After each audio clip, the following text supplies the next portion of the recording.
Era más blanda que el agua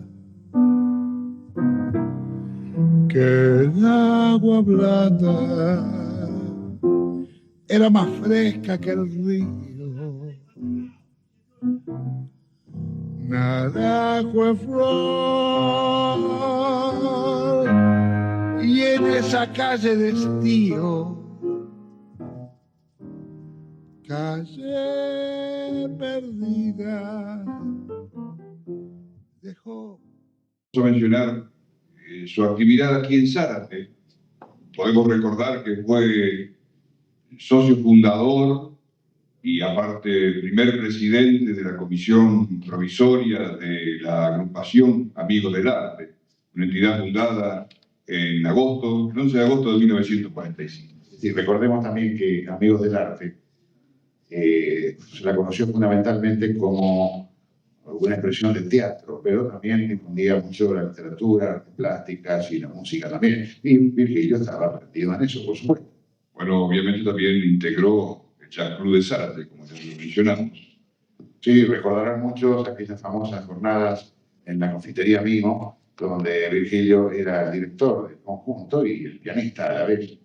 Por supuesto, en los bailables de Central Buenos Aires, los clubes, en la zona, tenían mucha actividad realmente.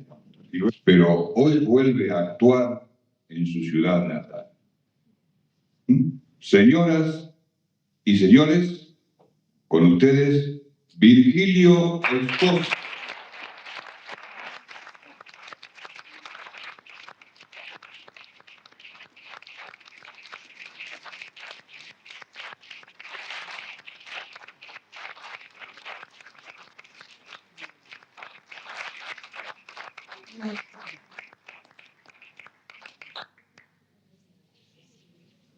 Vamos a hacer con Mario una de las rascadas que hacíamos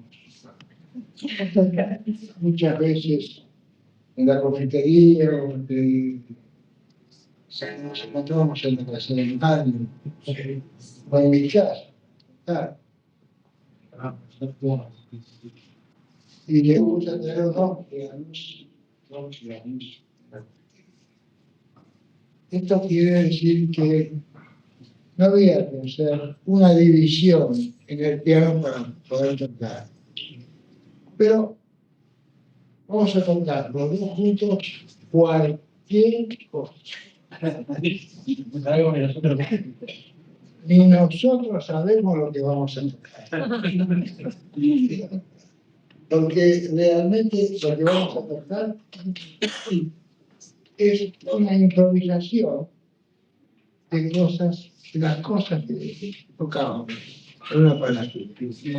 Así que, si escuchan algo raro por ahí, olvídense, esto va a durar solamente 2 minutos. Vamos a hacer 2 Pero lo que quiero decir es que no van a durar mucho más de 2 minutos cada uno.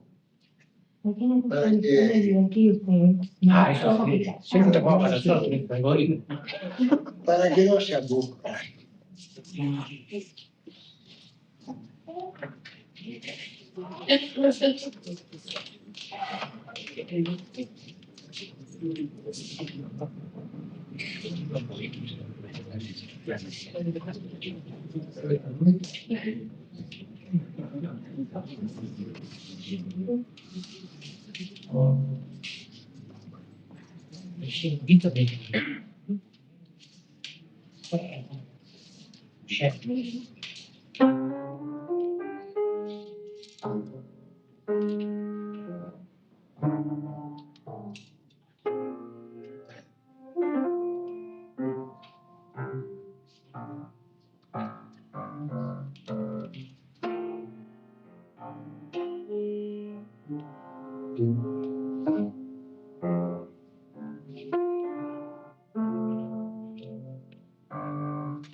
Acá estoy, bajando del cuartito de, como todas las casas, ¿no? De Cachivache que hay acá en casa. No hay uno, hay dos. Porque acá hay tanta cosa que se guardó durante años que no lo van a poder creer. ¿Cosas de quién estoy buscando hoy? De mi papá. Mi papá era Virgilio Espósito, compositor, que nació en Zárate y que, bueno, acá tengo para mostrar su partida de nacimiento, porque siempre se discute su nacimiento, y es en Zárate.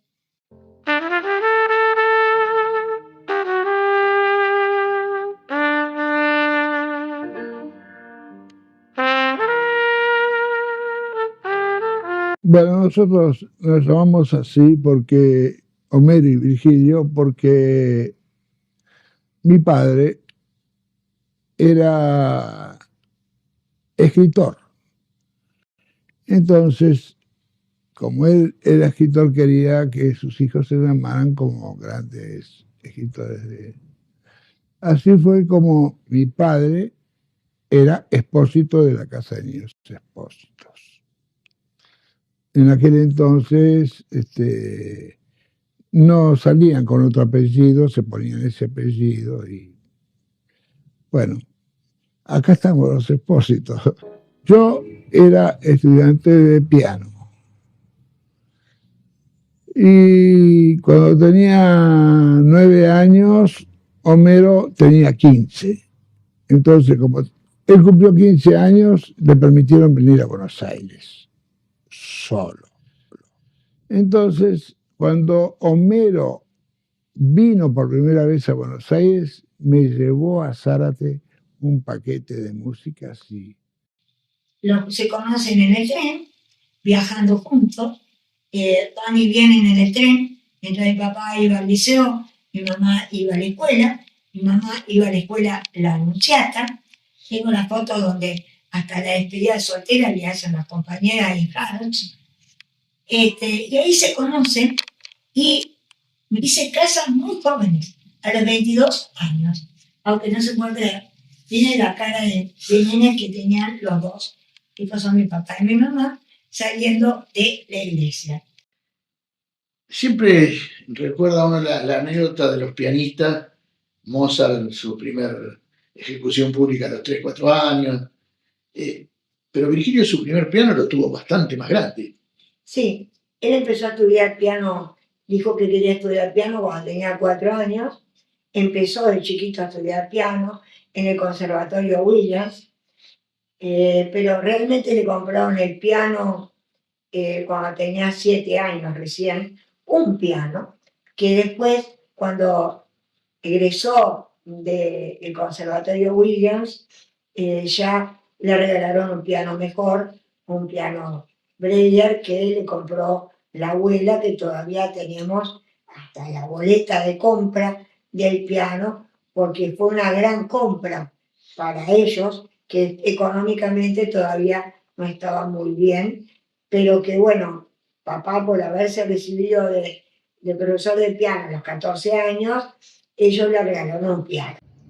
Y en nuestra casa, desde chicos que se vivió la música, o sea, por un lado, es cierto que uno tiene la genética, el oído musical, pero en casa todo el tiempo se desarrolló la música, todo tipo de música. Por ejemplo, las reuniones familiares siempre terminaban con alguien cantando, tocando el piano o bailando. Y a mi papá le pedían que tocara y él no solamente tocaba sus temas, sino que de repente tocaba Gershwin, bossa nova. Así que nos hizo escuchar de todo. Nosotros nos acordamos cuando éramos chicos de la Jazz Club, que también ensayaba en casa. Bueno, después fue la época de Billy Cafaro. Y todos fuimos a aprender piano desde chicos, pero no todos seguimos. Yo fui la única que persistió en la educación tradicional musical, el piano, pero mis hermanos dejaron, igual siguieron haciendo música, pero no en la enseñanza formal. La cuestión es que cuando yo tenía, no sé, 12 años, mi papá ya estaba en Brasil, empezó a traernos discos, los primeros long play de los Beatles, el Revolver, Rubber Soul, los trajo él, nos traía Bossa Nova, nos traía Jobim, Vinicius, Chico Buarque, nos traía las partituras, entonces nosotros las tocábamos también en el piano. La verdad que todo tipo de música. Y además después también nos traía los demos. Por ejemplo, recuerdo de la música del graduado de la señora Robinson, él nos trajo el disco antes que saliera de ese tema que después fue tanto éxito de Simon & Garfunkel. Así que nosotros escuchamos todo tipo de música. Cuando yo tenía 14, 15 años, a papá le ofrecieron formar un coro de niños en el Círculo Social Argentino ahí en Zárate. Entonces me pidió si le podía ayudar. Bueno, yo fui a ayudarlo. Ahí, después, por supuesto, después me largó a mí sola, porque él siguió haciendo otras cosas. Pero ahí él empezó a aplicar su método de lectoescritura musical que había inventado en base a libros de Hindemith y que la verdad era excelente, porque era para todas las edades y yo lo aprendí ahí, lo apliqué toda mi vida, en toda mi carrera, porque excelente era, porque aprendías muy rápido y de forma muy amena. Y eso fue lo que él aplicó después en el curso de cancionística en Sadaic. O sea que hay muchos alumnos de él que han aprendido con ese método. Y ahí se revela su faceta como maestro, como profesor, porque era excelente explicando. Bueno, Virgilio era básicamente un músico con todas las letras. Tal vez lo que más se conozca de él es su faceta como compositor.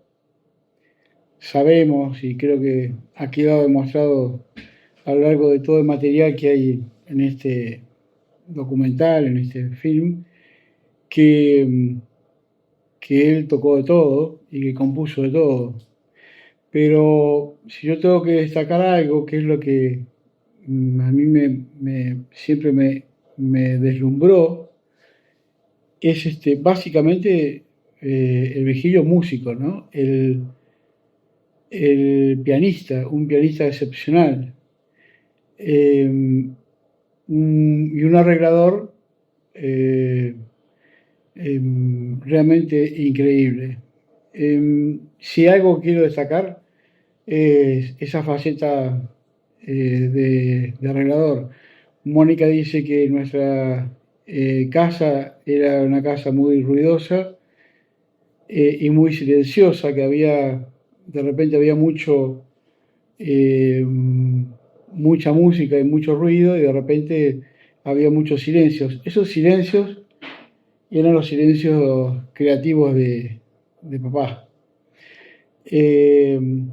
Él compuso, mejor dicho, arregló prácticamente unos 20 discos para una orquesta de 32 músicos. Y el proceso creativo de esos arreglos era realmente inimaginable, increíble. Él tomaba un tema cualquiera, que generalmente de esos que grabó, que son prácticamente unos 300 temas, 300 canciones, ninguna era de él. Eran todos temas compuestos por otros autores. Y él tomaba un tema y lo tocaba en el piano. Pero cuando yo lo tocaba en el piano, no es que lo tocaba una vez, 5 veces, 10 veces. Un día podía estar tocando una canción, un día y algo, hasta que en un momento dejaba de tocar. Y en ese momento él se sentaba en la mesa del comedor, en la punta de la mesa del comedor, con su papel pentagramado, un papel pentagramado de 32 líneas de pentagrama, y ponía violín 1, violín 2, piano, bajo, guitarra, tuba, todos los instrumentos que formaban su orquesta. Y en ese momento él empezaba a escribir, y escribía en forma vertical. Él escribía compás por compás. Él tenía la orquesta en la cabeza, y esa orquesta a él le sonaba, y él la escribía como la escuchaba en su cabeza. Por eso digo que era silencio total, porque en ese momento él no tocaba nada, solamente escribía, y se podía pasar un día y algo escribiendo, y hasta que le quedaba el arreglo totalmente terminado. Era muy gracioso verlo cuando tenía dudas, porque en ese momento ustedes se imaginan que la mano tiene 10 dedos y él estaba escribiendo para 32 músicos. Entonces de repente él tenía una duda en el arreglo, algo que se ve que estaba escrito y no estaba seguro que si eso era lo que él quería que sonara. Entonces iba al piano y trataba de tocar todos los instrumentos al mismo tiempo, y trataba de acomodar los dedos, y sonaban unos acordes extrañísimos en el piano, y después que lo pasaba y lo repasaba, decía, decía, y volvía, agarraba porque él escribía con tinta azul, entonces agarraba la lavandina, un hisopo de lavandina, y borraba 1 o 2 notas y corregía lo que estaba grabando, lo que estaba escribiendo. Realmente era increíble verlo arreglar para una orquesta de 32 músicos sin prácticamente tocar lo que estaba escribiendo. Él lo tenía en la cabeza y eso lo volcaba al papel. La llegada de los sistemas computarizados sobre los 90, antes que él muriera, él descubrió el Cubase, y me decía, esto es fenomenal, porque me escribe todo lo que toco. Claro, él había logrado que, digamos, grabar en el Cubase lo que estaba tocando, y con un simple print el Cubase imprimía en papel pentagramado todo lo que él había tocado. Estos tangos, Retorno y Rolando, lo firmó mi abuelo, porque ellos no podían firmar. Recién cuando llegaron a hacerse socios de Sadai, pudieron ponerle sus nombres a los temas, porque ellos eran menores de edad, y un menor de edad no podía registrar obras. Les voy a hacer oír el primer tango que escribimos con Homero, que es un tango que vino mucho tiempo después. Su estreno vino más de 20 años después. El tango se llama Maquillaje.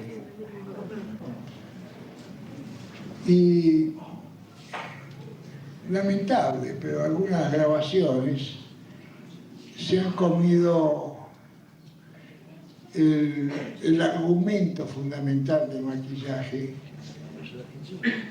que está basado en una poesía, una cosa que hay que decir previamente a empezar a cantar.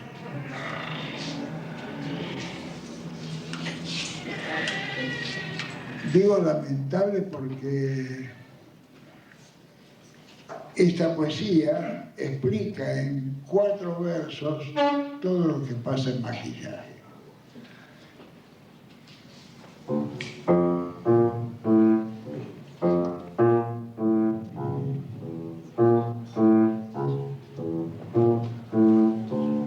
Porque ese cielo azul que todos vemos ni es cielo ni es azul. Lástima grande que no sea verdad tanta belleza. Lupercio Leonardo de Argensola, 1559-1613.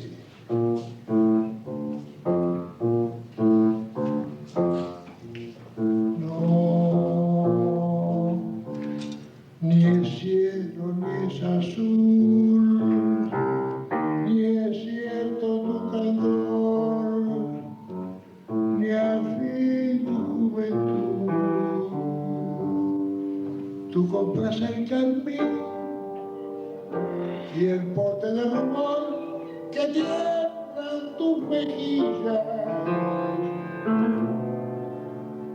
y ojeras con verdín para llenar de amor tu máscara de arcilla.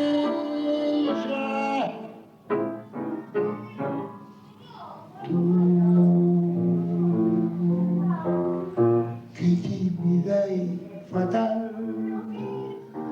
te arreglas el dolor después de sollozar. Sabrás cómo te amé un día al despertar, sin fe ni maquillaje, ya lista para el viaje que desciende hasta el color final. Mentiras que son mentiras, tu virtud, tu amor y tu bondad, y al fin tu juventud. Mentiras que maquillaste el corazón, y mentiras sin piedad, que lástima de amor.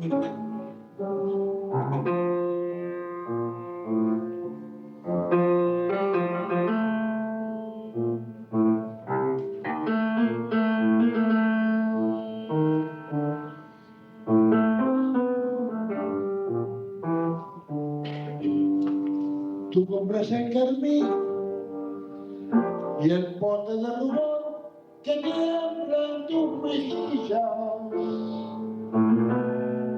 y ojeras con verdín para llenar de amor tu máscara de arcilla.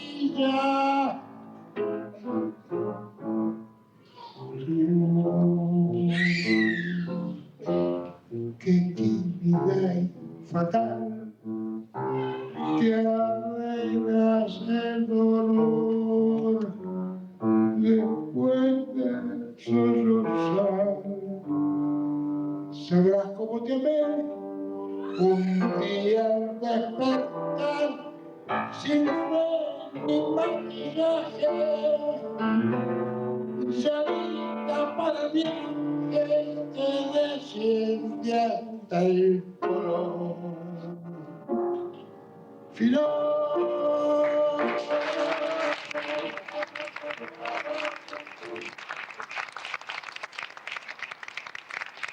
Hay algo que va en contra del disco, en contra de la canción, en contra de muchas cosas. Claro. La canción es el camino más corto para expresar algo. Sí, señor. Sí, señor. Entonces, si en 3 minutos se podía decir todo, no tiene por qué cambiarse la medida. Totalmente de acuerdo. Entonces, todo lo que empiezan a cantar acá Sí, señor. y terminan de cantar por allá, no dicen un Sí. pito de la Sí, vela. señor, de acuerdo. Está muy bien eso. Incluso yo a veces me he preguntado ¿Por Eso- qué eso- no hay canciones que duren todavía menos que 3 minutos? Claro, eso Ay, pregúntemelo en cámara. Sí, ya sé, pero ¿por qué no hay un género de canciones de 35 segundos? No, no, ¿Por no. qué? Sí, pregúntemelo Debería después. haber. Debería haber Debería una haber. ráfaga, porque a veces uno tiene una inspiración, Ya son jingles. pues, como un poeta Sí, escribe una son, cuarteta. ya, viejo. señor. No, pero el jingle Sí. tiene por objeto vender algo. Claro. Pero a veces la inspiración es una ráfaga. Sí, señor. Sí, señor. No se olviden Una que ráfaga. el primer Claro. cilindro de Edison, el Tin Foil, tenía una duración exacta de menos de 1 minuto. Después pasa el cilindro de cartón parafinado que dura 1 minuto y medio. Y los primeros discos del gramófono de Berliner, grabados por el propio inventor, duran 1 minuto y medio. Y ahí se grabó nuestro himno nacional con la letra en 1 minuto y medio, en el año 1897. Entonces comenzaron con 1 minuto y medio, después tuvieron 2 minutos, y los cilindros después ya muy perfeccionados de Edison, los de cera, eran de 2 minutos, y ahí entraban todas las canciones. Perfecto. Perfecto. Por eso existieron los tangos de 2 partes, de 4 partes, de 3 partes. Una bis, ¿no? Sí, sí, sí. Bueno, cuando la inspiración es continua, es decir, cuando, supongamos, durante 4, 5, 6 o 7 minutos o 2 horas, hay una obra que se va potenciando, que va incorporando ópera, elementos nuevos, claro. estamos de acuerdo. Sí. Ahora, cuando algo dura 7 minutos porque sí, y se repite 150 veces, Ni que hablar. el mismo esquema melódico, el mismo esquema poético, bueno, me parece que estamos perdiendo todo el tiempo. Sí, señor, mire, Henri Gans, que fue uno de los precursores de la filmación cámara en mano, era de origen belga. Y él utilizó una cámara cinematográfica a cuerda que se llamaba set, precisamente en francés, que significa 7 metros. Y él con esa cámara de 7 metros se promulgó como uno de los grandes que figura en todos los libros de los grandes directores de cine. Y filmaba digamos, en marcha continua 7 metros de película de 35 centímetros. Después se hacen colas con otros 7. Pero en esos 7, él resumía ahí un hecho fehaciente. Perfecto. ¿Se da cuenta? Con 7 metros de película. Lo ideal es que Y hoy el alma sea la que mida estas cosas, ¿no? Claro. No el aparato. Sí, sí, el No, yo creo que es así. espíritu que lo contiene, sí, señor. Y que se esté inspirado cuando se compone algo. Bueno, sí. Ese es No, bueno. eso Porque si no de está inspiración, inspirado. eso de inspiración. ¿Será cierto, che, eso? Yo no Yo nunca le he creo. visto pasar por ahí, ¿no? Virgilio está Yo- inspirado siempre. Yo cuando no pone algo creo, que no creo en lo que se llama inspiración. ¿No? Me Es parece, de Peregrino Paulo. no, me da la sensación de que la inspiración fue un invento que hizo alguien para explicar por qué él era capaz de hacer alguna cosa y otros no hacen nada. No, pero son distintas mitologías, ¿no? Lo que antes se llamaba musa, ahora diría Borges, en esta pobre mitología de nuestros tiempos se llama subconsciente. Sí, son distintos nombres que se le ponen a una destreza. Está bueno, ¿no? Muy bien. Lo importante es el espíritu. Pero me prometés que en la tercera versión de Virgilio Sí, Cosas, lo demás, señor, Virgilio Cosas es inagotable. Este año nosotros hemos hecho esta obra. ¿Sabe qué? Me gustaría tomarme un champancito. Virgilio, vamos a pedir a los amigos que nos me traigan una parece. copa. ¿Qué Y parece? mientras tanto, haceme full time. ¿Puede ser?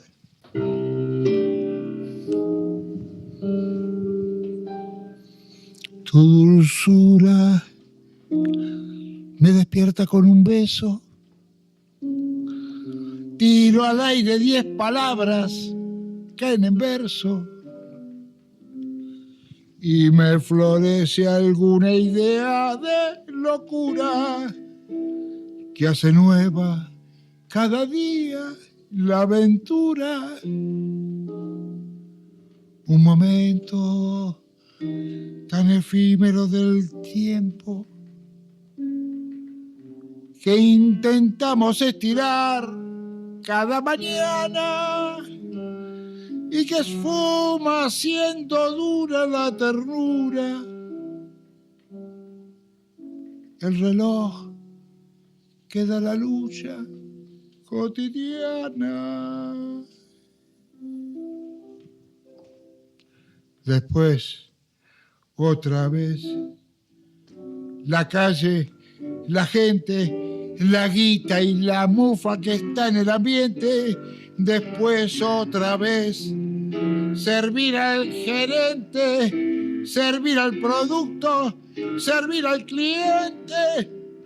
Después, otra vez, ya nadie te escucha y el verso es un peso que muere en la lucha, así hizo full time por un full del tiempo. Si entras a quejarte, te pitan Orsay, así hizo full time, justicia de hecho. Hacer al derecho es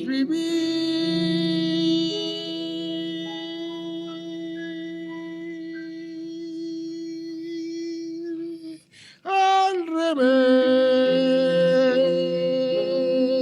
revés. Muy bien. Espléndido. Vamos a brindar con un buen champán Quirós. Después Me seguimos parece hablando. muy bien. Para ustedes, ¿eh? Salud. Virgilio, este es el primero de la trilogía que componen Full Time, El eco de la soledad, todos los días. Sí, ¿A qué época corresponde? ¿Década del 70? un poquito más. Un poquito más. Sería del 70. 70, claro, 70. Sí, 70, 75. Ahí está. Son testimonios, son además composiciones, diríamos, ya más modernas, ¿no es cierto? Están más adecuadas Sí, sí. a la nueva para la nueva circunstancia de vida argentina, ¿no es cierto? Sí. Esto es un testimonio de la calle. Ujú. Esa es la verdad. Ya. ¿Qué pasa con el tango? Vos que tenés un local que se llama París Tango y que haces la exégesis del tango, ¿cómo ves las nuevas obras? Los compositores de hoy y autores de hoy, fundamentalmente los letristas de hoy, interpretan lo que pasa en la calle. ¿Cómo lo ves? No, yo creo que está bastante interpretado todo. Lo que pasa es que son pocos. No son muchos, ¿eh? No son muchos. Yo creo que los poetas deberían bajarse un poquitito del caballo, Ujú. entrar a mirar el tango con cariño, Sí. saber que el tango tiene sus formas fundamentales, entrar a mirar, borronear, hacer cosas, hacer muchas cosas. Empezar a trabajar intensivamente para tratar de describir el medio que los rodea. ¿Tiene contenido testimonial el tango o vos lo ves como algo No, que tiene. sí, Tiene. Lo que recién yo te hice, tiene el full time, es una cosa propia del momento y esto que te voy a hacer ahora también. Está. Es decir, que inclusive aquellas cosas que sostiene que el tango se conserva porque tiene un colosal repertorio y a su vez habla del amor, eso no excluye que esté influido por el entorno del medio ambiente con que el escritor hace. Claro, sí. ¿Eh? Claro, sí. ¿Qué vas a hacer? A ver, vamos a escucharte. Todos los días. Vamos, escuchando. Salgo a la calle. Soy otra rueda de esta máquina infernal que nos fabrica la rutina. Llego a la esquina como una boca, el colectivo me devora, me mastica media hora y me tira en la oficina. Ya ni soy nadie, solo una cifra en una gran calculadora. Como otra cosa, entre las cosas de esta máquina espantosa. La tardecita me toca el gong para salvarme del knockout en la paliza del laburo. Salgo tan groggy como la gente que camina en la corriente, sin ideas en la mente, consumido sin apuro. Y al fin te encuentro, descargo en vos la angustia acumulada dentro.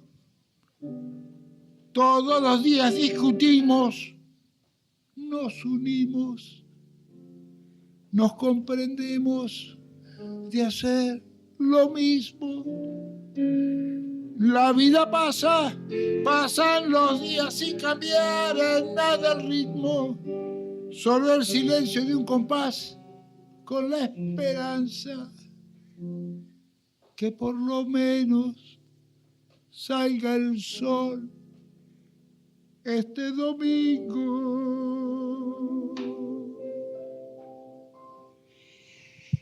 Qué maravilla, porque esto sí que es un testimonio. Esto es lo que es la vida de Buenos Aires hoy, la vida moderna, la rutina. Enfrentarse con los tremendos problemas económicos. Esto es lo que le pasa a la gente. Es lo que le pasa a la gente, sí. Esa es la verdad. Lo que pasa es que esto es un tema que no es abarcativo de la sociedad porteña, sino que es un fenómeno mundial. Vos vas a Nueva York y la gente vive igual, vas a San Pablo. Buenos Aires en el fondo todavía conserva un espacio delicioso de vida. Esto realmente está describiendo lo que uno ve todos los días. Sí. Por eso se llama Todos los Días. Claro. Porque todos los días la misma cosa, todos iguales, solamente un silencio con un compás, con la esperanza que por lo menos salga el sol este domingo, que a lo mejor hasta llueve. Y aunque lloviese, que salga el sol para la vida de ellos. No, porque obviamente, aunque llueva, hay una tarde deliciosa con una señora maravillosa. Sí, pero sí. si hay sol en las almas. Hablando de las soledades humanas, y como todavía tenemos unos minutos más, ¿no te animás a hacerme para mí el eco de nuestra soledad? ¿Cómo no? Porque esto compone el eco de nuestra soledad. La trilogía. La trilogía de estas obras maravillosas de Virgilio Espósito.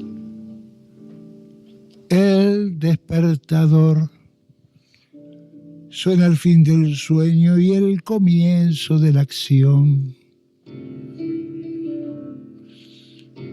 Máquina los dos, vamos y venimos como golpes de un reloj.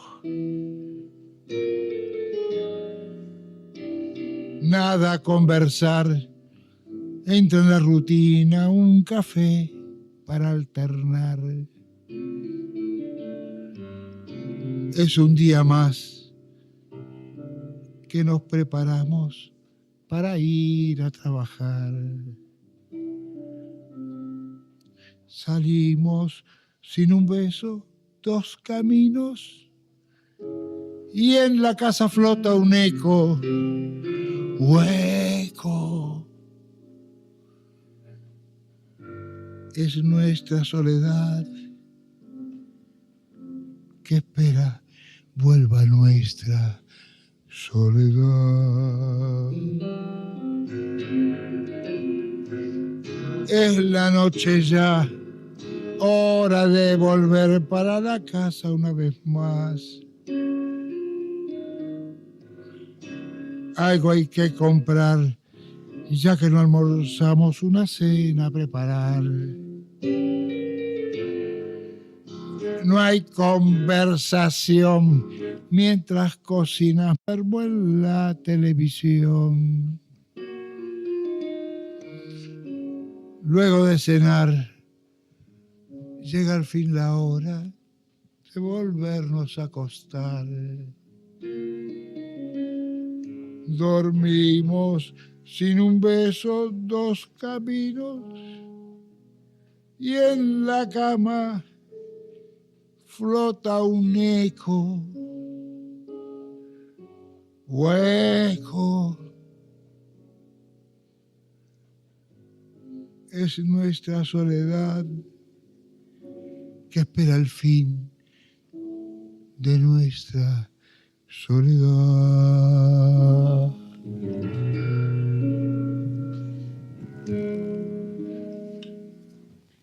Bueno, esto es todo un mensaje. Hagan como Virgilio, de azul lo gris, hagan azul lo gris. Y destruyan, pulvericen la rutina. Vengan a Juncal 1773, París Tango, y seguro que van a volver a casa y van a mimarse mucho. ¿Cómo lo hago yo? Es una fórmula mía. Hasta la vuelta, Virgilio. Hasta el tercer programa. Hay un vals de ustedes dos absurdo.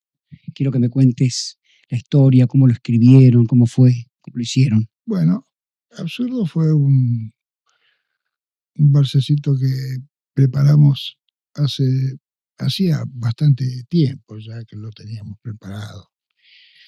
Y no tenía un intérprete, alguien que quisiera estrenarlo, porque siempre había más estrenos de tangos que de valses. Ya. Y yo me encuentro en la estación Retiro con Edmundo Rivero. Yo iba para Zárate y él iba para San Pedro. Sí, señor. Entonces eso fue un diciembre.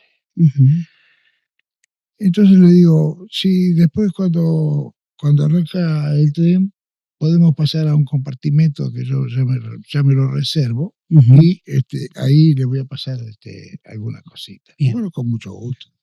Vino y le pasé el valsecito absurdo. Sí. Bueno, eso fue ese año.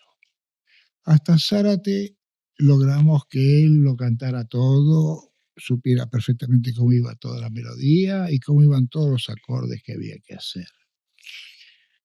Al año siguiente, para diciembre nuevamente, vuelvo a encontrarme con Rivero y digo, ni le hablo del vals a este hombre porque este hombre no le ha gustado. Me lo aceptó en el momento, pero no le ha gustado.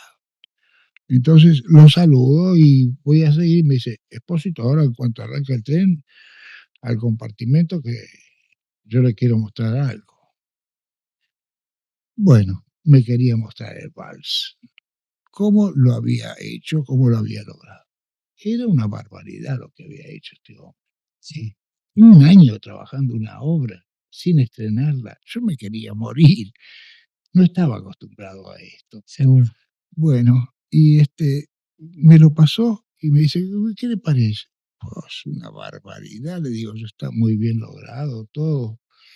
No tengo una palabra que decir de esto. Dice, bueno, entonces para marzo lo estreno en la radio. No, para marzo lo voy a grabar y para abril lo voy a estrenar en la radio.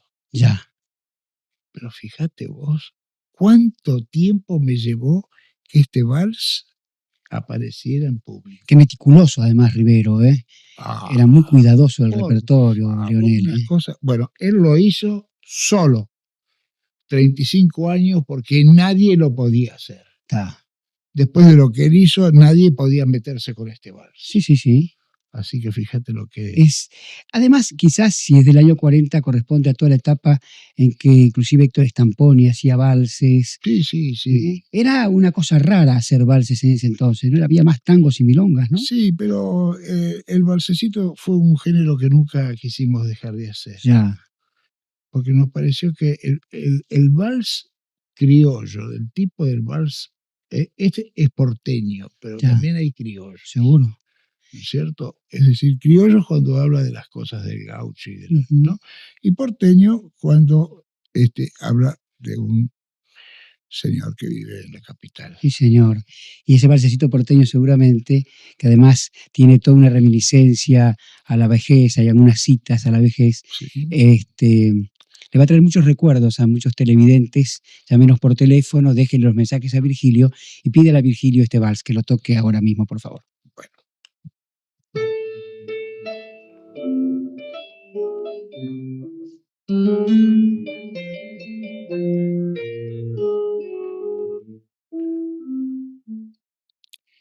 Ayer estaba recordando tu casa, mi casa, portal donde la luna se aburrió esperando, cedrón por donde el tiempo se perfume y pasa. Y al ver que nos pusimos viejos y estamos más solos, siento un vals en tu piano llorar y me pongo a pensar si no llora de amor. La primera que apaga la ojera y enciende el rubor, y una noche te acuerdas un beso Debajo del cerezo se llama nuestro amor. Pudo el amor ser un nudo, más dudo que pudo luchando vencer.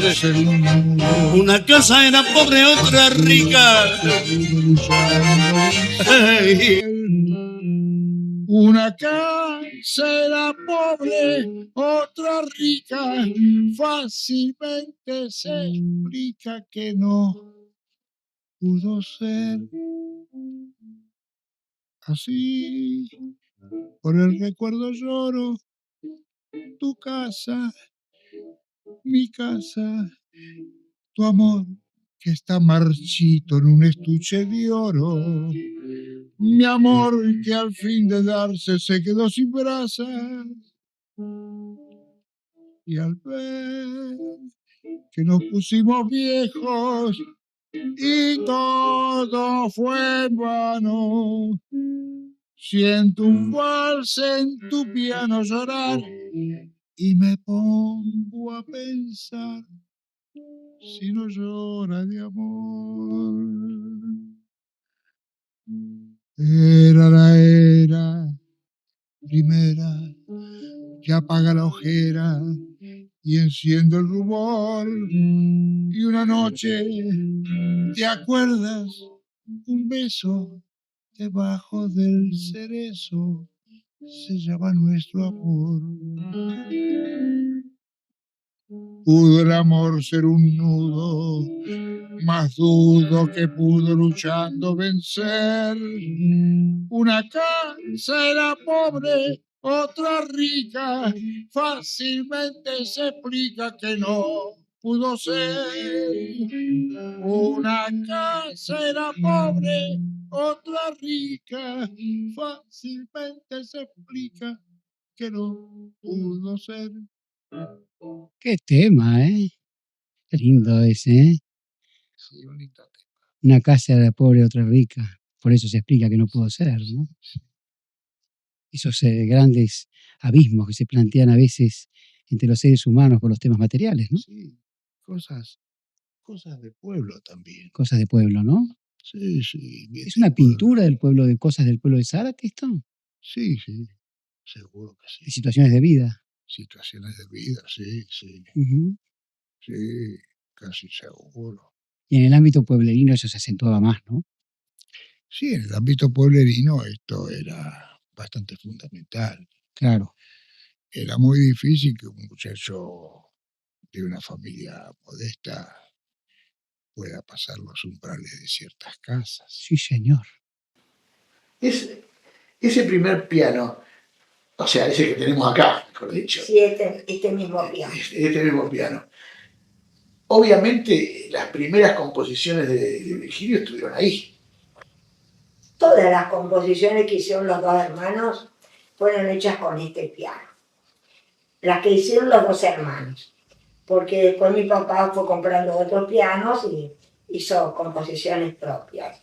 Pero las que hicieron los dos hermanos, desde los primeros que hicieron, las primeras de chicos, hasta la última que fue el Chau No Va Más, se hicieron en este piano. Y generalmente componían los días sábados, porque iban armando sus canciones y los sábados se reunían en mi casa para terminar de armar la composición cuando se ponían de acuerdo, como por ejemplo el Chau No Va Más, que tuvo 70 versiones del Tío Homero hasta que se pusieron de acuerdo, de 3 ritmos en un tema, ¿no? En cada tema. Esa es la síntesis de Virgilio. Es la síntesis de lo que es una zarateña. Sí, pero aparte es una síntesis de lo que fue Virgilio como compositor. Exacto, es una síntesis de mi papá como compositor que realmente fue un compositor que pudo componer todos los ritmos, que no es común en los compositores. Generalmente el compositor se dedica a un ritmo y no a todos. Pero bueno, en este caso... Volvemos al principio, un músico. También hizo boleros muchísimos y hizo boleros con...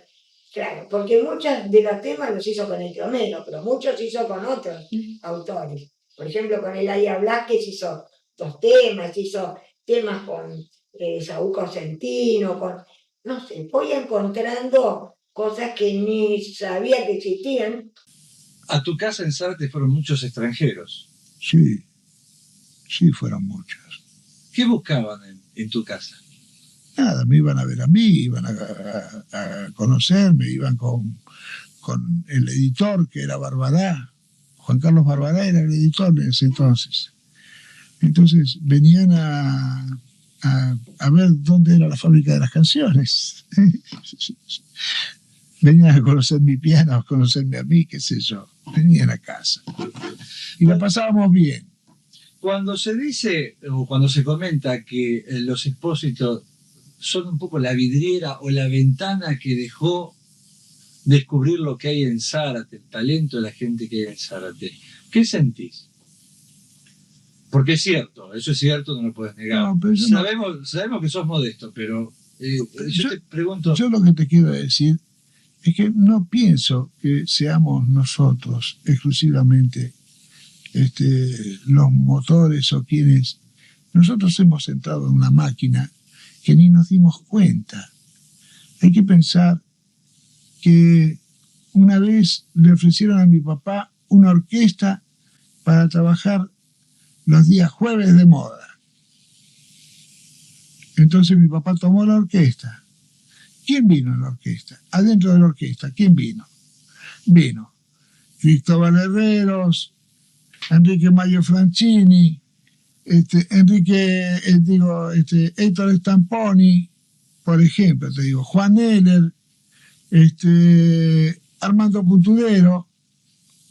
Toda esa gente vino toda de golpe, en la orquesta vino, simplemente. Y entonces empezó a funcionar esa orquesta en los jueves de moda que hacía la confitería Mimo en ese entonces, arriba en la terraza. Bueno, subían y bajaban mi piano, tantas veces lo subieron y lo bajaron hasta que lo escracharon todo, lo rompieron, me quedé sin piano, lloré una semana hasta que me lo compraron un piano nuevo. Bueno, fue toda una odisea la que pasé en ese momento con el asunto del piano. Pero esto sirvió para ir conociendo otra gente que tenía otras inquietudes, en fin. Después Franchini hizo la conscripción en Zárate en el Distrito Militar 14 con Armando Pontier. Fíjate lo que tuvo en el Distrito Militar 14. Armando Pontier y Franchini haciendo el servicio militar juntos, ahí, firme, descanso. Bueno, es decir que todas son cosas que se sucedieron. Nosotros lo que hicimos fue vivir adentro de toda esa cosa. Dijiste lo que había de interesante, había un imán interesante, ¿no es cierto? Y el imán ese estaba en la confitería, aunque parezca mentira. Porque en esa confitería han pasado tantas cosas, hemos hecho tantas cosas. El día que yo debuté, se mató Omar Maderna con el avión. El día que debuté en la confitería con un sexteto que tenía yo típico. Bueno, después debuté con la jazz en la confitería. Es decir que yo, en esa confitería, cualquier cosa, ha pasado todo. En la habitación de esa confitería que fui a ver hace poco tiempo, cuando el Banco Irving nos invitó a un cóctel ahí, bueno, en esa habitación hemos compuesto Naranjo en Flor, Vete de mí, Farol, montones de cosas. El tango Maquillaje, que lo compusimos antes que el tango Naranjo en Flor. Es una cosa que parece hasta mentira, nadie la sabe esa. Sin embargo, el tango Maquillaje también lo hicimos en esa habitación. Es decir que si algo había de atractivo en todo eso, estaba no solamente donde estábamos nosotros, en ese ámbito fue toda la cosa. Ahí vivíamos, ahí dormíamos, ahí subíamos y bajábamos las escaleras, ahí hacíamos todas las cosas. Escucharlo tocar era un gusto. Uno se podía pasar horas escuchándolo tocar. Hay veces que creo, por ejemplo, creo que su disco, en el cual él canta sus temas de tango y sus boleros y sus canciones, no está, él ahí no tocó el piano como solía tocar el piano. Es como que hizo una versión de sus temas para piano y voz. Digamos, él estaba cantando y tocando el piano. Porque cuando él no cantaba, digamos, que solamente se dedicaba a tocar el piano, era un pianista excepcional. Eso es lo que nos deja como legado. Nosotros todos fuimos músicos de alguna manera, todos tocamos algo, todos cantamos, todos los 4 hijos heredamos esta pasión por la música, aunque no nos hemos dedicado profesionalmente a la música. La más dedicada fue Patricia, obviamente, que ella es profesora nacional de música y que ha ejercido como profesora de música toda su vida.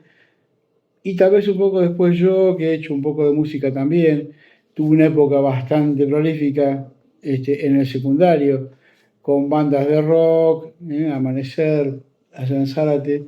Sí, influyó mucho Brasil en su música cuando hizo las zarateñas, porque es un ritmo folclórico que lo llamó, era una mezcla de ritmos, era un ritmo litoraleño, ¿no es cierto?, que él llamó zarateña, pero es un ritmo litoraleño mezclado con el ritmo de la chacarera, ¿no?, con el bombo, y el bombo de la chacarera, se toca la chacarera en el bombo, pero el piano toca la litoraleña, pero el que canta jazz, así que imagínense, porque nosotros hacíamos improvisaciones de jazz en esa zarateña, entonces...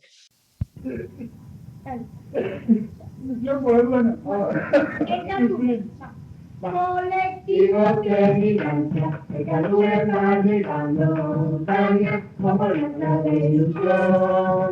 Momentales todos felices, el hombre más requiere, con la luna y la almanaque y el sol. Ya comienza el grabado de los coches, el amigo a la noticia para alimentar.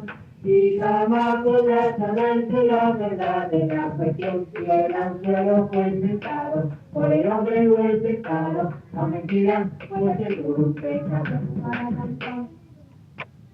Niño de americano, acercarse a pescar, porque quiera ser que reye porque se ha informado mal. Pero tráigale este canto, la belleza que hay aquí. Labios y un canto, porque es el difícil.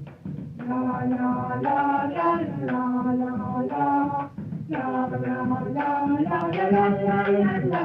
Juventud bendiga hablando a la peña para cantar. La armonía de sus cosas tiene que ser de este lugar. Viene dándole a cantar, por centro que el retiro can. Cuando su desarrollado improvisan en su jazz.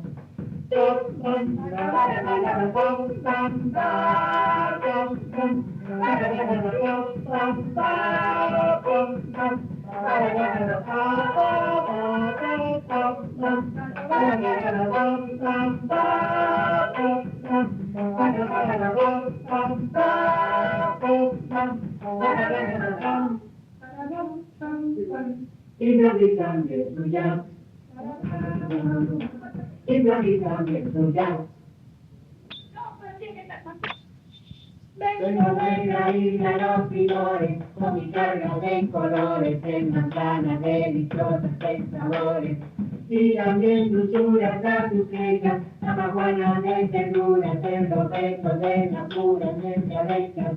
Viene navegando mi barquito, entre la boca y un vientito que nos lleva a tu puerto ligerito.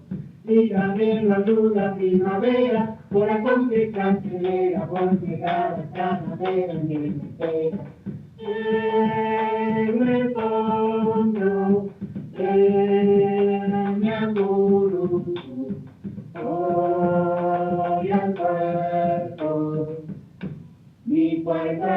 tú. Ya pasaba en el papelero, la piedra ya de enero, voy llegando a la escalera que me espera. Y lo estamos juntos con un beso, fui felizmente le senté su brazo, que lloraba mi regreso.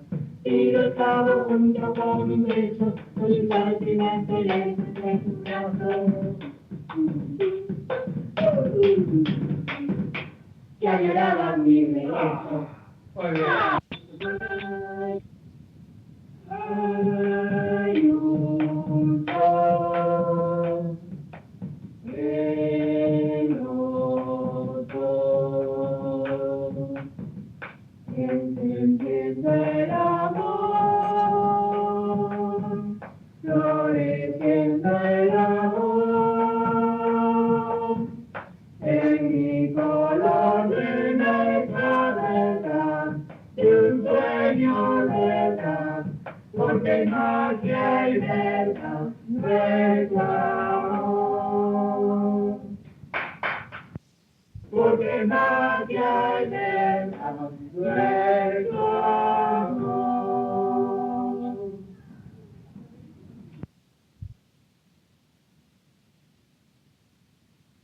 La Zarateña. Bueno. La zarateña Es diferente. es un género que yo he hecho cuando vine de Brasil. Hice un género que tenía que ver con el río Paraná, tenía que ver con la samba, con las cosas que había visto yo desde chico, con la canción campera, tenía que ver con todo. Y tenía que ver, como yo venía de Río, tenía que ver con Río de Janeiro. ¿Por qué Río de Janeiro? Bueno, no digo precisamente con Río de Janeiro, tenía que ver con Brasil. Porque pensando un poquito la cosa, yo dije, si toda esta agua donde nos hemos bañado viene de Brasil, ¿cuántas cosas arrastra este río? Entonces se me ocurrió que podía ser un género nuevo, diferente, que se llamaba la zarateña. Bueno, y así hice unas canciones que tenían que ver con el río, tenían que ver con el folclore, tenían que ver con todo. Y ahora te pregunto cómo somos los zarateños. Porque me gustó la cara que pusiste. Cuando me dijiste de los zarateños, y yo soy zarateño, ¿qué querés que te diga? Yo nací en Zárate, me he criado en Zárate, he vivido en Zárate. Si vos querés saber cómo son los zarateños, mirame a mí y te das cuenta. Cuando volvés a Zárate, o cuando vas para Zárate, Sí. ¿a dónde vas? A cualquier parte. Realmente voy a la casa de Mónica, ¿no es cierto? Pero cuando vuelvo a Zárate, me encuentro con montonazos de gente y a todos los conozco por el nombre y el apellido. Y parece hasta mentira que yo, que soy un tipo que me olvido de cosas tan recientes, no me puedo olvidar de aquellas cosas. Nombrame 10. 10 zarateños o zarateñas. Me querés poner contra la pared. ¿Y qué querés hacer? ¿Querés que Nombrame 10, nombrame 10. ¿Querés que el número 11 me diga, pero cómo no te acordaste de mí? Por favor. ¿Sabes qué es la mejor respuesta que me voy a dar? No. Eso es un atentado. Es un atentado. No te voy a nombrar a ninguno. ¿Sabés que se van a poner celosos todos? ¿Eh? Todos van a estar celosos ahora. Van a decir, no me nombraste. Está bien, me parece bien. Pero es que yo tengo tanta gente de Zárate para nombrar, que no te nombraría 10, te nombraría 100 así, al hilo. Y llegó a Estados Unidos y estuvo con Lalo Schifrin. Y Lalo Schifrin, él ya había hecho el Vete de mí y quería cobrar los derechos de autor porque vio que había muchas grabaciones del Vete de mí en ese lugar, que escuchaba por todos lados, pero que él no cobraba los derechos de autor de todo eso. Entonces quería hacer como un juicio para poder cobrar los derechos de autor. Y Lalo Schifrin le dijo, ni se te ocurra, acá hay mucha gente pesada que te puede hacer entender que no vas a cobrar los derechos de autor y que mejor es que des clase en las universidades. Nuestro director de la película nos me pregunta, Horacio, ¿aplicaste algo, aprendiste algo de tu papá? Y sí, Virgilio nos enseñó armonía con un método muy estricto y aprendimos a escribir, a armonizar. Yo no terminé el curso con él de armonía, hicimos un tiempo nomás, pero me alcanzó como para tener alguna idea. Tengo un poco ese legado de que las cosas me suenan a la cabeza. Yo muchas veces no necesito estar escuchando música, porque a mí la música me sigue sonando dentro de la cabeza, y puedo estar con un mismo tema como estaba él, puedo estar con una misma canción, puedo estar un día entero que voy pensando, en mi cabeza van sonando arreglos y distintas variaciones, distintos ritmos sobre lo mismo. O sea que ese sí es un legado que tengo. Y el legado se pasó a mi hija, a mis hijos, mis 3 hijos cantan. Y le encanta la música y tienen buen oído. Y mi nieto mayor también está estudiando piano y con cierta emoción, con mucha emoción, la profesora le dio para que aprendiera este año Naranjo en Flor y estaba emocionado y enloquecido viendo videos del abuelo, en realidad de su bisabuelo, tocando Naranjo en Flor. El legado de papá, el legado de Virgilio, para nosotros es inmenso y nos vamos a morir con ese legado. Ya estamos viejitos, ya somos grandes, porque realmente nos marcó toda la vida respecto de lo que es ser un músico y cómo es la vida de un músico. Y nada más. Contame, ¿cómo lo conociste a Virgilio? ¿Cómo lo conocí a Virgilio? Bueno, la primera imagen que yo tengo de Virgilio era de muy chico y los hermanos Espósito, yo no me acuerdo mucho de que estuviera acá en su juventud a Homero, pero yo a Virgilio me lo imagino. La primera figura que tengo de Virgilio era con camiseta y pantalón de panadero, porque trabajaba en la confitería, ¿no? Sí. Y bueno, y esa fue la primera imagen. Y después, lo más fijo que tengo es en la orquesta del Jazz Club, que ya integraba antes de que yo conociera la orquesta del Jazz Club, ¿no? Bueno, ahí él tocaba el piano, obviamente, y el que había tocado el piano hasta ese momento del Jazz Club, que era Mario Balaguer, fue a tocar la trompeta en la orquesta grande. Y era así que era grande, porque eran 13, cuando sin cantante eran 13. Y ahí lo conocí a él, y ya trabajando en los bailes. Pero fundamentalmente la figura que tengo yo fija del Jazz Club es la confitería Mimo, la vieja confitería Mimo, de Justa Lima e Independencia. Virgilio es una personalidad de las más notables que el tango tiene, porque aúna diversas notas para una gran armonía de su espíritu, que son su vida, su presencia, su forma romántica de encarar la existencia, una trayectoria que siempre es igual a sí misma y siempre un poquito mejor que sí misma si cabe, y además porque pertenece a un mundo poético que es el de él y también ha sido el de su hermano, con los que han dictado verdadera cátedra para muchas generaciones. Es una obra absolutamente perdurable y ya clásica aquí en el mundo entero. Yo creo que además Virgilio es un hombre de una extraordinaria comunicación con los demás, bueno, yo también lo tengo, ¿no? Eso nos gusta estar entre la gente y sabemos atenderla y nos encanta estar en la noche y haciendo feliz a los demás. Y de todas suertes ha sido un verdadero privilegio que él haya aceptado actuar en este lugar.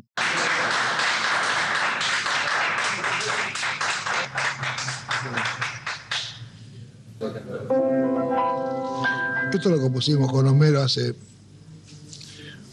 un montonazo de años. Yo tenía 16 años, 17 años.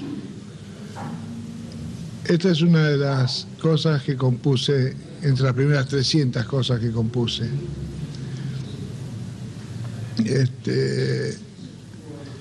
No tiene historia, simplemente es una cosa que se le ocurrió a Homero empezar de una forma y la historia resultó como resultó porque así se fue desarrollando la cosa. Pero no porque represente una historia de alguno de nosotros. ¿Te imaginas que esta canción que dice seré en tu vida lo mejor de la neblina del ayer cuando me llegues a olvidar? La escribía un chico de 16 años y su hermano de 22 años. Una barbaridad.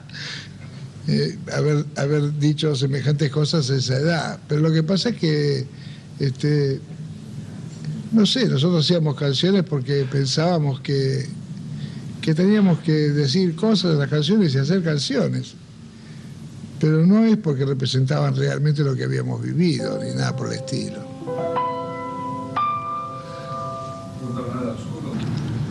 Por Vete de mí me conoce todo cubano vivito y coleando que está en la tierra. Fue el mayor éxito de Cuba de los últimos 30 o 40 años. No hay un cubano que no sepa toda la letra de Vete de mí. Aunque a ustedes les parezca mentira y haya muchos argentinos que no sepan ni que existe. Y les voy a decir algo más. Aquí mismo, no hace mucho tiempo estuvieron cubanos con otra gente que se sentaron en una mesa por allá y no querían creer que yo era Virgilio Espósito, el autor de... Pero no puede ser. Sí, le digo, soy yo, ¿por qué? ¿Qué pasa? No, pero usted no nos engaña. No, yo soy. Ay, pero si usted supiera, en mi pueblo todo el mundo canta eso. Hablaban de Cuba. Bueno, realmente es una satisfacción para uno saber que todos los cubanos lo sabían. Por eso me pasé hace 6 años, un año en los Estados Unidos, sin problemas, yendo a todas las universidades. Y como yo no hablaba muy bien el inglés, que lo hablo bastante, pero de entre casa, entonces los cubanos, que son los que atienden casi todas las relaciones públicas en español de esos lugares, yo les decía, cuando llegaba, les decía, ¿sabe quién soy yo? Vete de mí. No me diga, me decía, pasa, ven para acá, ¿de dónde has salido tú? ¿Qué eres? Lo primero que me preguntaban, si era mexicano. No. ¿De Santo Domingo? No. ¿De Puerto Rico no eres? No. ¿De dónde eres? De la Argentina. Bueno, nadie podía creer que ese bolero había salido de la Argentina.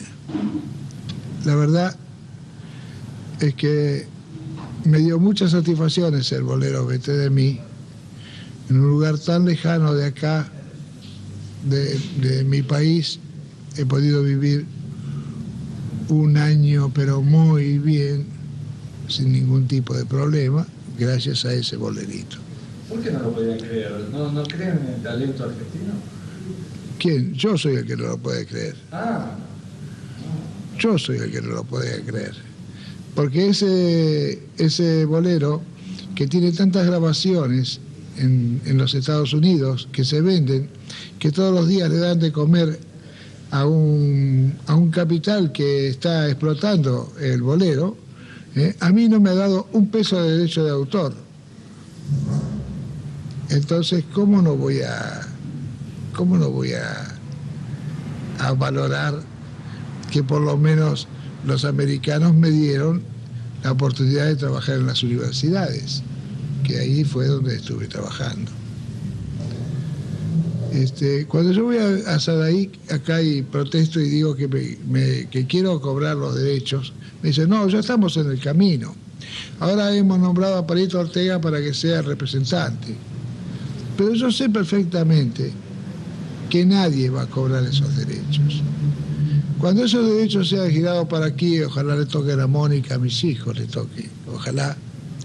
Cuando esos derechos sean girados para aquí, bueno, habremos logrado levantar la cabeza de sudamericanos ante los Estados Unidos y que los gángsters que están en el negocio de la música nos traten como la gente. Porque el negocio de la música es un negocio de gangsterismo. Es fulero que uno tenga que decir estas cosas alguna vez, ¿no? Pero es mucho más fulero morirse sin decirlas. Estas cosas hay que decirlas. Yo las digo a cada momento de mi vida.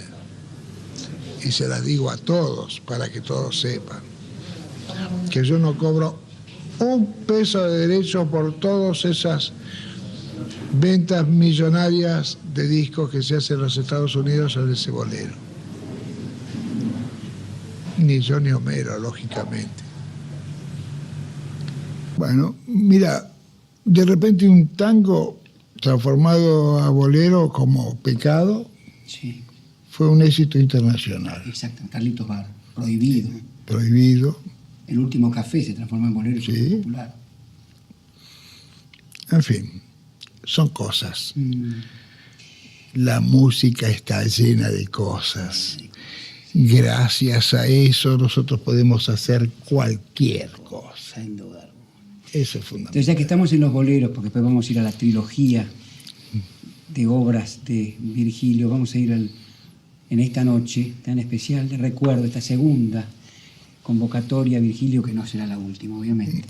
No, espero que no. No, de ninguna manera. Vamos a ir a un bolero muy importante que tiene... ¿Cuántas grabaciones tiene esta obra? Bueno, esta obra tiene más de 500 grabaciones. Es decir, 500 artistas diferentes en el mundo lo han grabado. Realizó entre ellos, ¿no? Sí, sí, sí. Lo que te quiero decir es que yo te podría decir de este bolero que cuando me estrenaron este bolero, me lo estrenó Roberto Llanés. Correcto. Bien. Y inmediatamente yo se lo estaba montando el bolero a un muchacho que se iba de acá, de la Argentina, se iba para Cuba. Ya. Daniel Río Lobos. Un mendocino que había venido, jovencito, y me decía, a mí me gustaría cantar diferente, quisiera ver si podemos encontrar una vuelta para el cual... ¿Por qué? A ver, cantá. Entonces lo hago cantar y digo, pero vos cantás como Gregorio Barrios, estás loco, ¿qué estás haciendo?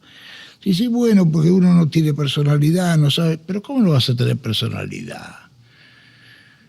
Vos lo que tenés que hacer es dejar desarrollar tu personalidad y expresarte a través de lo que vos haces.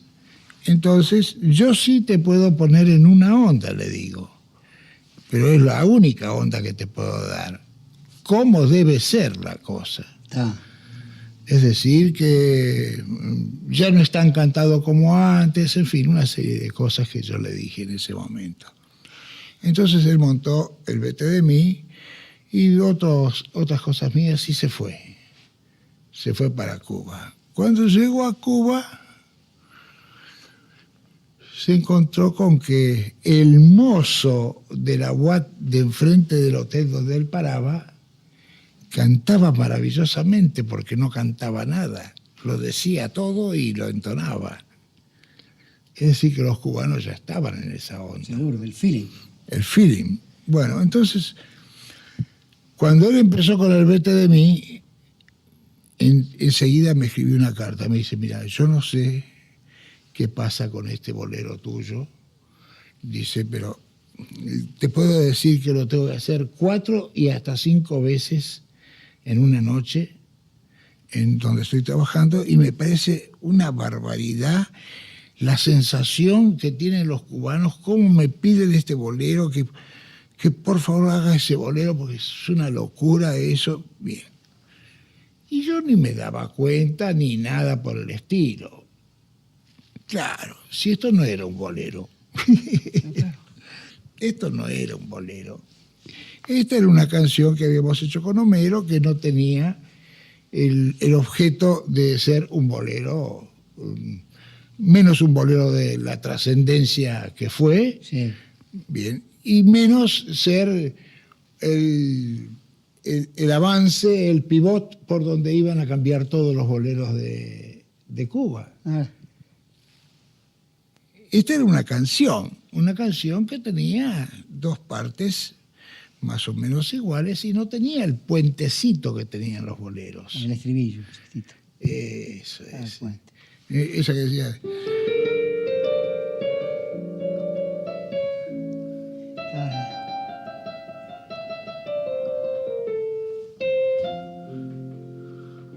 Perfidia, de Alberto Domínguez. Pero te quiero decir Claro. que era el puente. Eso no había acá. Ya, Bien. No había porque nosotros escribimos una canción. seguro. Bueno, cuando pasó todo esto en Cuba, me decía Río Lobo, yo no sé qué tiene este bolero, pero es una cosa...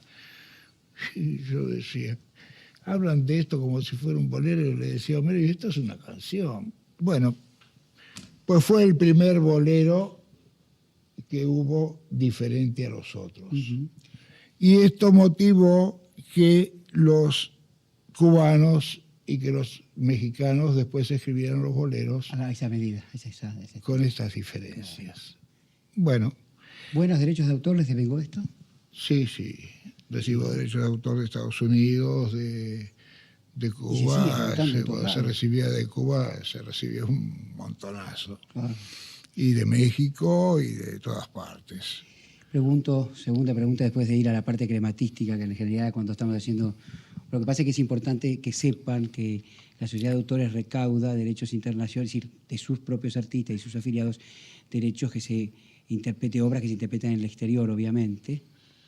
Y ahora vamos al tema puntual, a la historia de la obra. Nace de casualidad, como lo habías dicho en la versión número 1 del reportaje que te hice el año pasado con Virgilio Espósito, trabajaban ustedes en común, se sentaban los dos. Perfecto. Y sacaban una nota y le hacían un texto. Así nace, no una cosa previa, sino simultánea. No, simultánea. Esto nació en forma simultánea y conservando las formas que habíamos planteado. Ya. ¿No? Es decir, acá hay una forma donde primero dice tú y después dice yo. Es decir, que la forma aquí es diferente a todo. Ya. Yo creo que Homero era original, pero original, así como se puede decir, porque realmente no se conformaba con hacer una canción. Él quería romper moldes, hacer cosas diferentes. Muy bien, vez pasada, y como lo dijimos nosotros en nuestra nota en La Nación, era un revolucionario. Él era capaz de ponerle letra a una melodía de un sifonero que andaba por la calle. Sí, señor. Es la verdad. Vete de mí, por favor, Virgilio. Y siga con nosotros, obviamente.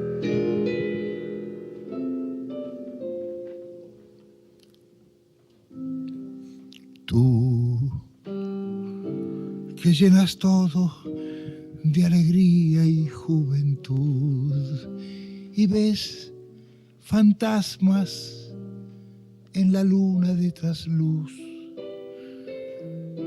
Y oyes el canto perfumado del azul. Vete de mí.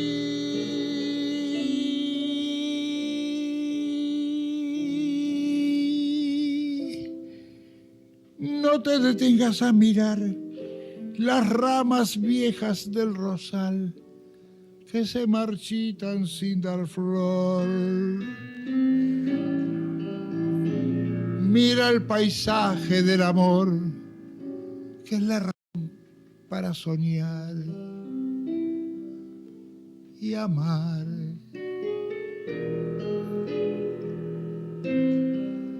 Yo,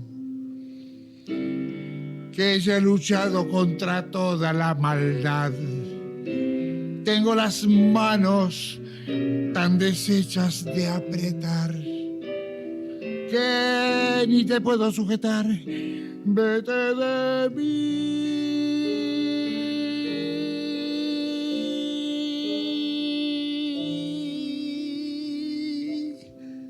Seré en tu vida lo mejor de la neblina del ayer, cuando me llegues a olvidar.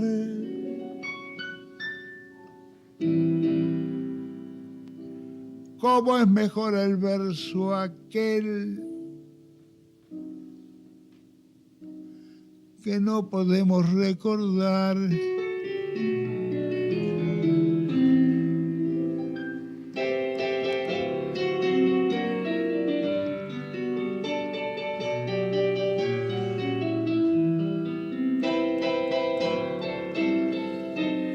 Vete de mí.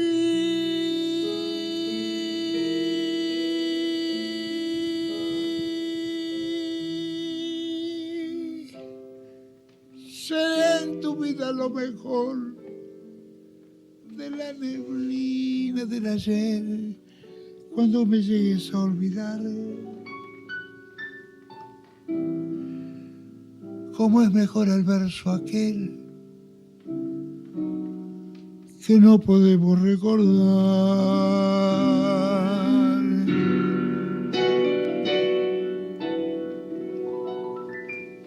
Espectacular, espectacular. Además, qué pintura, ¿no? Y qué melodía. Ah, sí, sí. Esa fue una obra realmente fuera de serie de todo lo que estábamos haciendo. Sí, sí. Y después de todo, cuando terminamos de hacer la obra, yo le digo, Mero, ¿y qué ritmo le vamos a poner a esto? Porque esto decir que es una canción, no, pongámosle ritmo de bolero nomás y dale para adelante, me dijo. Además, ustedes han hecho cosas, por ejemplo, Eso también es una cosa que tuvo, una composición que tuvo mucho éxito con Billy Cafaro. Sí, sí. ¿Era pariente de ustedes, Billy Cafaro? Sí, primo hermano. Primo hermano de ustedes. Sí. Lo que yo te quería decir de Vete de mí, que hace muy poquito tiempo, hará 2 semanas, vi la película que hice sobre Vete de mí. ¿Sabías? No, no sabía. Bueno, yo no la hice, la hizo un productor importante que realmente se le ocurrió hacer sobre Vete de mí una película comparando el efecto de Vete de mí en la Argentina, el efecto de Vete de mí en Cuba. ¿No? Los cubanos creen que la canción es de un cubano, creen que es de Bola de Nieve. Qué increíble. Chao, no va más.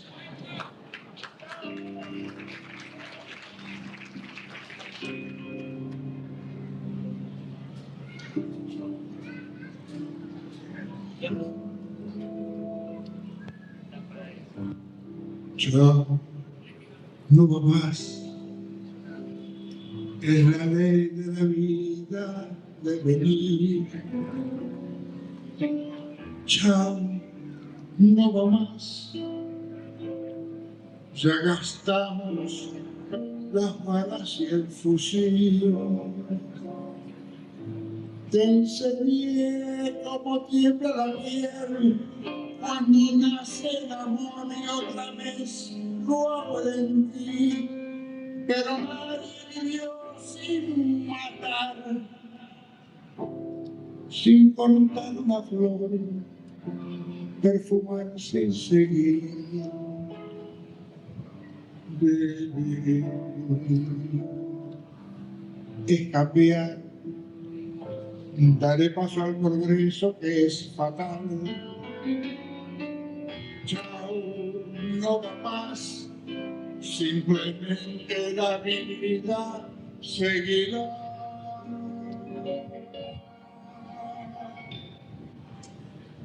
Ay, qué bronca, rendir todavía la red y dejarte partir sin llorar. Si te pude comprar un bebé, acuñar otra vida y cantar. Ay, qué bronca saber que me dejó robar un futuro que no perdí, pero nada, regresa y nace.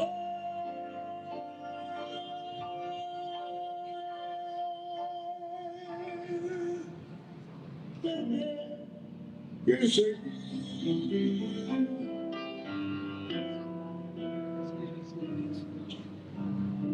Tomado con calma. Esto es dialéctica pura. Te volverá a pasar tantas veces en la vida. Yo decía que podás empezar a pintar todos los días sobre el paisaje muerto del pasado y lograr cada vez que necesite nueva música en nuevo piano. Vos ya podés elegir el piano, crear una música de una nueva vida y vivirla intensamente hasta equivocarte otra vez. Y luego volver a empezar y volver a equivocarte. Pero siempre vivir intensamente, porque sabés que es vivir. Vivir es cambiar. En cualquier foto vieja lo verás. Chao, no va más. Dale un tiro al pasado y empezar. Si lo nuestro fue de ganar y perder, fue tan solo la vida, no más. Y el intento de un casi bebé debe siempre volverse a intentar. Se quedó no matar por la espalda el amor sin tener otra piel donde ir. Pero dale, la vida está en flor.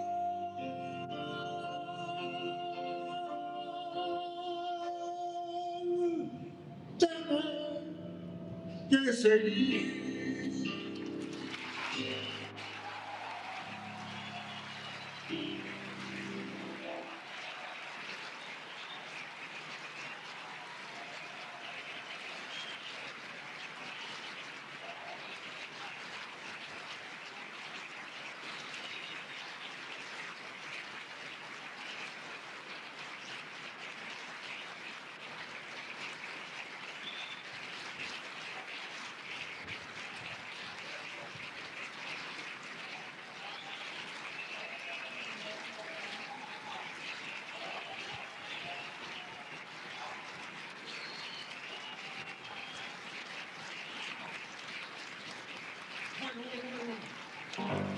A veces las casualidades quieren que uno aparezca como un genio.